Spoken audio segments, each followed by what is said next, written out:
Hello guys, in today's video, we're going to be doing authentication in Node.js. And to do that, we need the help from a package called Passport and other packages, of course, npm packages. and we'll be using MongoDB as our database today. If you want to know how to implement the front side of things, make sure to subscribe and hit that bell so you know when that video drops. With that all out of the way, let's get started. Open up your terminal and just go to your favorite directory. So mine is desktop, YouTube. And create a new directory for your project.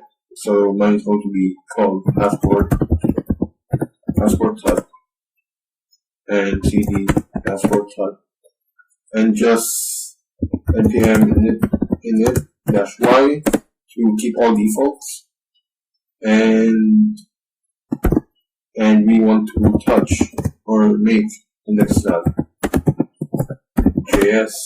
and code dot. Open up Visual Studio Code, of course, and use a terminal from VS Code. Open up Visual Studio Code's integrated terminal and install all these packages. So I'm going to be using yarn instead of npm, but go ahead and use npm if you want to with npm I or npm install. So it's just Express, Mongoose, Passport local, and these stuff, and those other stuff. So just press enter and add to it. Once it's done installing, now we want to add some dev dependencies. So we just go yarn add -d. I think it was .env and node1. Let's wait for that to finish downloading or installing. Once it's done installing, go to your index.js and just follow along. So here we're importing everything. We're importing almost everything that we need. So Express to create to help us create the Express server, and app, of course, Mongoose to help us connect to MongoDB. Passport is how we authenticate. It's how we're going to be authenticating, and cookie parser is how we can populate request.cookies. So we'll be adding the required middlewares and making or creating a simple Express server. Oh, and I forgot to mention that this is just importing .env when we're in dev.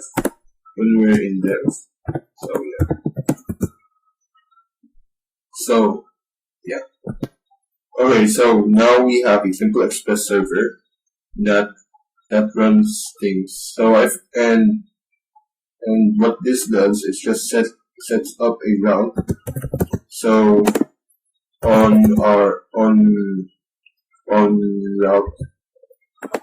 route this, we're going to get a response back saying hello world.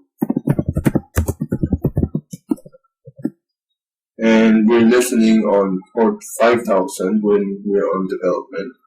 So port 5000, and that means if we create an HTTP request, we need to request it on localhost 5000. So let's try that out. Before that, we need to add some scripts. We need to add start, and test scripts. So I'll be back. So my bad, I said test script, but it's supposed to be dev script. So this is the script we want to use when we develop. So just yarn dev. And we are listening on localhost 5000, and let's see. Here in localhost 5000, we get back hello world. That's just what we wanted. So back in index.js, we want to do two things. First and foremost, first we want to connect MongoDB using Mongoose, and second we want to apply or use the middlewares that we have imported. So I'll be doing that. So I've imported middlewares. Now we want to connect to MongoDB, but first, for security reasons, we would want to use the .env file, because whenever we do mongoose.connect, we have to pass in a MongoDB URI. And for security reasons, let's say if you were to put it on GitHub, you would want this URI to be a secret, so nobody would have access to it. So here we want to put it in our process.r.env file. So mongo URI is equal to, and I'm just going to paste it in the background, but rest assured the value is not blank. So process.env.mongo URI. Right. So I'll be back. So now we've connected to MongoDB. So all this is saying is that we need to connect to MongoDB with this URI, and we pass in some options. We pass in some options here, and we just get the connection. And once we get a connection, we just console.log connected to MongoDB successfully. So a word of note: we need this to be before this the Mongoose connection or MongoDB connection. So we need to require .env at the top, technically. So now all we have to do is just create the routes to do stuff, right? So now we want to create routes, but what should we do essentially? So here's my thought process. So when we have an application that requires authentication, we want users to be able to create users. So that's what register is for. And we want the users to be able to log in with their account or with their created accounts. So that's what login is for. And for our application, we want to know whether the current user, so this is really for our front end. This is just very useful for our front end. And log out is of course logging out of your account or something. So these are the routes that we're going to be implementing in this tutorial. But first, we want to configure our passport thing. So here, the root directory of the project, create a file called passport.config.js. The name could be anything, actually, as long as it's a JavaScript file. Or if you use TypeScript, use a TypeScript file. So now all we have to do is just do configuration. So the bare minimum, or the idea is just get I'm not good at explaining. So at bare minimum, like I was trying to say a while ago, at bare minimum we need these three packages: passport, local strategy from passport local.strategy, and JWT strategy from passport JWT. So with this, this is essentially the syntax we use. So we just do new local strategy, and we can pass in options or not. So I'm not going to be passing options. and then this verify is a function. So what local strategy does is whenever a user logs in, we locally authenticate the user, I guess you could say, because when a user logs in, the user has yet to have JWT or an authentication token, right? So we want to locally authenticate the user. Local. So as you can see here, we have bcrypt, and what bcrypt does is a hashing thing. So when a user inputs a password, we don't want to store the password as is. We want to encrypt the password. So to be secure, right? All we have to do is require bcrypt. And you see this user here. So what is this user? Well, we haven't created it, but it's essentially a MongoDB model. Mongoose model. All we have to do, go make one. So model user.js. Oops.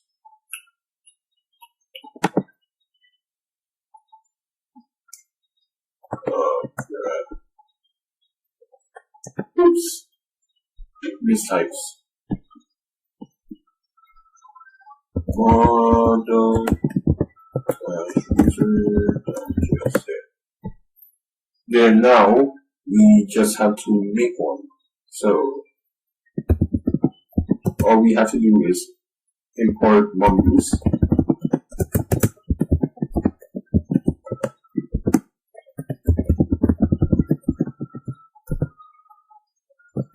And schema is essentially the class or the object that we need to create our model, or need to create our model, yes. So now we want to create a schema. So this schema is from this schema.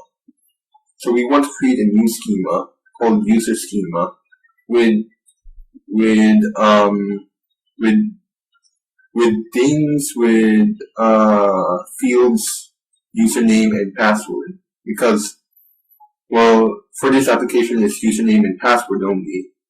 That's like the bare minimum, right? So a user has a username and password, but you can put in like email or maybe friends. You can scale up. You can scale up after this application, but for this tutorial I'll just keep it plain and simple, username and password. And what this does is just model to user from our schema called user schema. So what this does is kind of tell MongoDB that we want a collection called user, and we want its name to be, we want it to be based off user schema. That's how I understand it. And we want to export it. Now here, just import user require dot slash, oh no, not dot slash model slash user. That's it. So here, all this does is we find one from the user model or collection with a given username. So this is just shortcut to say, if I have a username, or find a user with this given username. So what I've typed a while ago is just short for that. Now execute means to just execute the command, and if there's an error, return done. The done is a callback. a sort of a callback option, a callback parameter or something. Now, if there's no user, then we're going to return no user. So what this is what this null is. So hard. So what this null is, it's this parameter, and options. Wait. Oh wait, no. This null thing is the error, and then user is false or a user. So that's the basic syntax. So the first parameter is if there's an error and if there's a user. So if there's no user, you can write false or even null, but yeah. So bcrypt.compare, but the typical thing to do is we just write false. So we want to compare the password that's given by the user and the user that we found from the database is hash password. So this is hash. This is hash password. Keep in mind, this is a hash password. And we want to see an error or if it's match.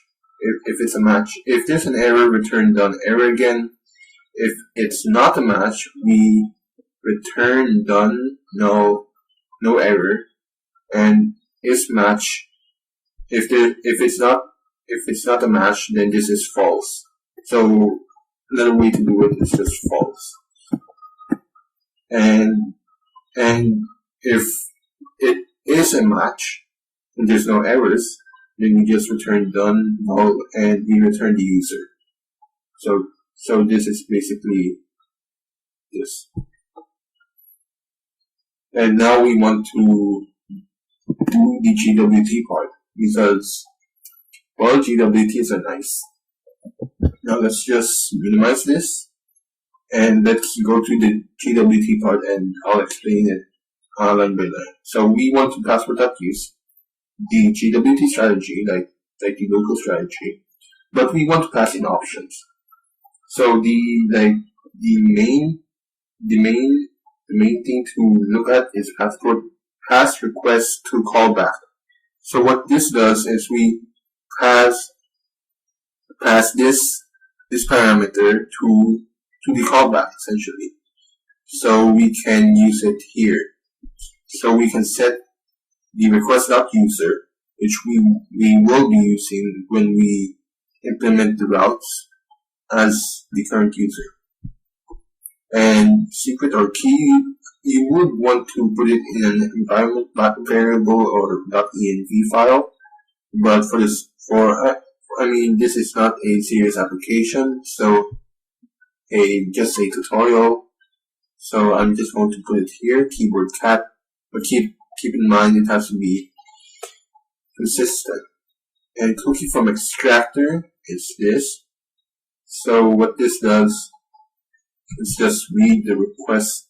If the request and request.cookies are present or not null or not a falsy value, meaning it's not undefined null or false, then set a token to request.cookies QID. QID is the name of our cookie. Keep in mind. And now I'm just not, the console.log is not really needed. So all this is doing is just finding one user with, so payload.sub, what this is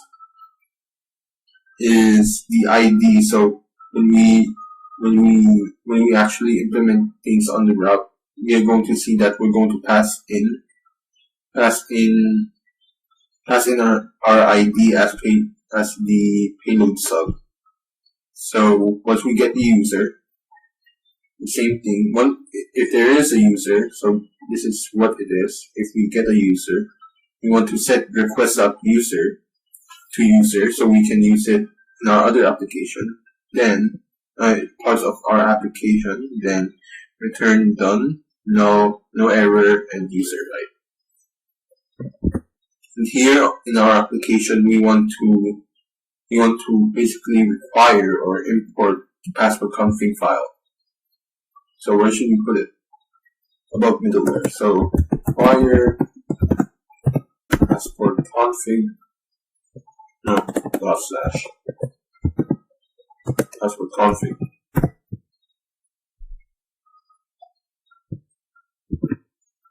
Now we want to implement the routes. So let's go app.use /user. You can do any route name you want, but make sure to use that route name. So if you use /API/user, make sure to use HTTP localhost 5000 /API/user. So in my case, I'm going to be doing localhost 5000 /user. So what do we want to use? We want to use a file that we haven't created yet. We want to create it. So I'm going to call it routes/user.js. Didn't mistype it this time. Just going to do this. So in user.js, we want to create the routes. So I'll be back after I do it. Okay, we're back. So I've minimized this so it's going to be less weird and less cramped for now.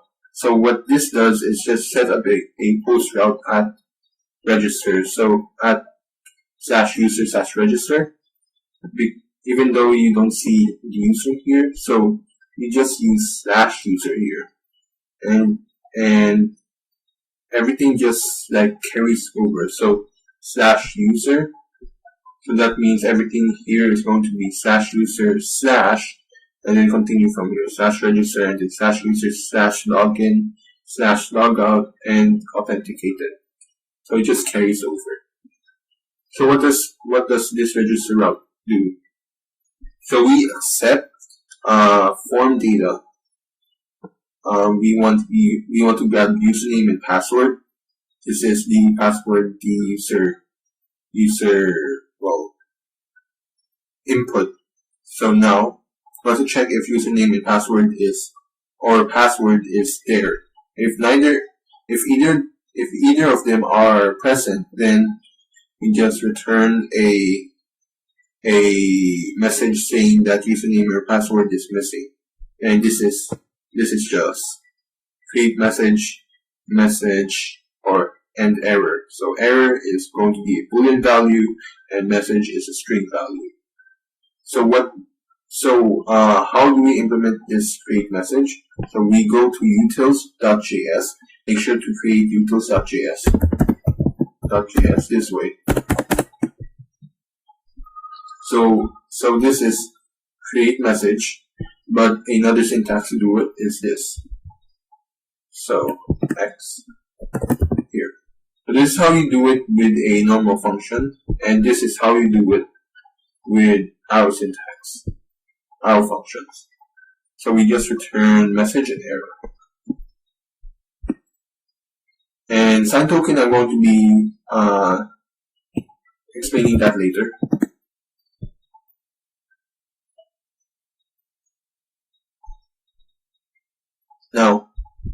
Now we want to check if the current username is being used. So if this exists, so if it exists, then we're going to tell the user that the username is already taken. So I use the async await syntax. So what this does is we wait once this function or method returns a value, and we're going to check if it is there essentially. Now we're going to hash the password with decrypt. So we're just going to await decrypt that hash, So it's essentially the same concept. So we're just going to wait for bcrypt to give us back value of the hash password. And then what these things are, that we're just going to catch any errors if we encounter them. So if there's an error that we encounter, then we're going to respond with this message: something went wrong and there's an error. So that's it. And this 12 is just gen. So I'm not sure how to explain it well, but it's essentially a higher number is better encryption, I think, or something like that. So around the typical value is 12 or 12, I think. So just get the hash password and store password as hash password. And again, because of JavaScript syntax, I think this is I don't know. You can do this. So if you prefer it this way, go ahead and use it. And we just await. Again, wait for it to be finished or wait for it to return the value. And user.save and catch any errors if there is an error. Then we return create message, user created, and no error if all of this went through. So now we're going to use login. We want to passport authenticate local. So whenever a user logs in, we get the username, its username and password. So all this is doing is what we defined in passport config. So we get its username, password, and password. So we find its username from the database and check if the user is there. And finally, we check if the input and password is correct. If it is all correct, then we return this done function, which is essentially just saying, hey, if we're authenticated, so it's just saying, hey, we're authenticated, and we're essentially sending the user. So this request that is authenticated is given by passport, I think. So all we do is essentially, so request that user, I think is from passports. It's from this thing, I think. So we just get the ID and username from the user. And of course, one thing I forgot to mention, that the ID is automatically generated by MongoDB, so we don't have to explicitly define an ID. So we have an ID, but we didn't define it because it's by default there. So we have an ID, and I just want to console.log the ID just to check for checking purposes. And the QID, this is a cookie name, and it has to be the same. So Control Shift F. It has to be the same with this QID, and later I'm going to explain it later, but this QID as well. So we want to give a cookie or send a cookie basically with this token value. So what is signed token? So let's go back to utils. And this signed token, what it does is use the JSON Web Token library. This signs. So one more thing is that the keyboard cat has to be the same as something. So Control Shift F again, and it has to be the same as this secret or key. So make sure that it's the same. So we could, so anyway, so now, here it's just a console.log, it's not really needed, but it's good for development purposes. And we respond with a status of the user is authenticated and the user has a username of username. So again, you could write it this way. So username, and logged out, it's logged out. So E is just for testing purposes. So what it does is okay, so this is something new. So passport authenticate JWT session false. So I forgot to mention that this session false is something that we need because we don't have session, or we don't store our users inside of a session. And the session is basically something that's persisted in a sort of a database, and we store it for a certain period of time. But we don't have that in this application, so we just set it to false. And I think it's by default true, so you have to explicitly say false. So passport JWT. So it's going to, what this does is, again, like the local strategy, we're essentially going to go through this thing and just user.find one, and if there is a user, then return done user, and we're going to set the request.user value to user. So we're just going to clear the cookie. So once you clear the cookie, when you press log out again, you can't log out because you're not authenticated. So after that happens, we just return res.json user with no username and success true. You can do anything. You can do anything you want, or you can return anything you want. And /authenticated is basically the same. /authenticated is the same in this part. All we do is get the username from request.user and tell the user which user you are. Are you authenticated first of all, and what's your username or something like that. So that's it. Now I'm here in Postman. We want to log in, or we want to register first. And we go to body, and we want to register as Ben. So all we have to do is register. Username already taken because, well, I've done this quite a number of times, so I'm just going to name this Bob, I guess. Bob's taken too? Great. John.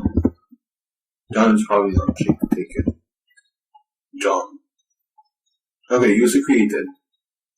So yay. So now we want to log in as John. And we are authenticated, and look at this. We have a cookie named QID with this value. This is basically the JWT value. Now we want to check if we're authenticated. So get authenticated.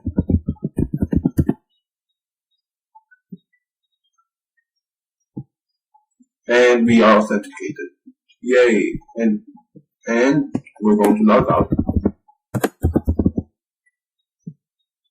Yay, we logged out. And we have no cookies anymore. Yay. We're done with this tutorial, I guess. Woo!